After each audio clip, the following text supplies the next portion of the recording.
আর এটা হলো একটা 6.5 কেবির হচ্ছে ডিজেল জেনারেটর, হচ্ছে হলো চাবি স্টার্ট।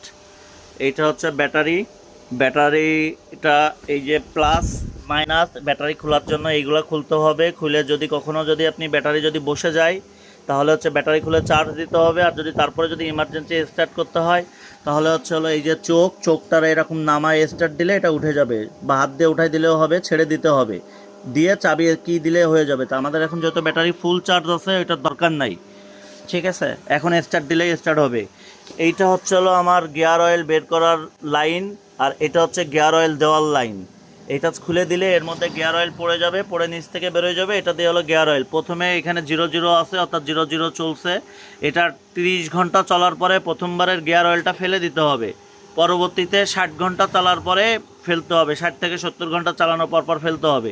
তাহলে প্রথমবার 30 কিলো উঠে থাকবে, 30 ঘন্টা লেখা থাকবে। পরের বার লেখা থাকবে হচ্ছে হলো আপনার হচ্ছে 160-38, তাহলে 90-তে যে ফেলবেন, তারপরের বার ফেলবেন হচ্ছে হলো 150-এ যে, এইভাবে 60-60-60-60 করে 1600 গ্রাম গিয়ার অয়েল, 10W40 1600 গ্রাম গিয়ার অয়েল এটা ফেলে দিতে হবে। তো এইটা দিয়ে খুলে দিলে এখানে পড়ে যাবে, পড়ে নিচ থেকে বেরোয় আসবে, কোনো সমস্যা নাই। আর এটা দিয়ে হচ্ছে হলো আপনার ডিজেল ঢালতে হয়, ডিজেলের মিটার হচ্ছে এখানে। আর এই হচ্ছে হলো এই যে চোখ। আর কারেন্টের জন্য হচ্ছে এইটা হলো পার্মানেন্ট মেইন, যেটা আপনি করবেন কারেন্টের লাইন, এর সাথে সব দেওয়া আছে। এই যে এগুলো সবই দেওয়া আছে। আর অতিরিক্ত যদি ধরেন একটা আপনার লাইন টানা নেই, কিন্তু আপনি ইমার্জেন্সি চাচ্ছেন কিছু চালাবেন, তার জন্য আলাদা আরও একটা পয়েন্ট দেওয়া আছে, অর্থাৎ 2টা পয়েন্ট দেওয়া আছে। তো এখন আমি আপনাকে স্টার্ট দিয়ে দেখাচ্ছি, জাস্ট এরকম ধরে এরকম করলে স্টার্ট হয়ে যাবে।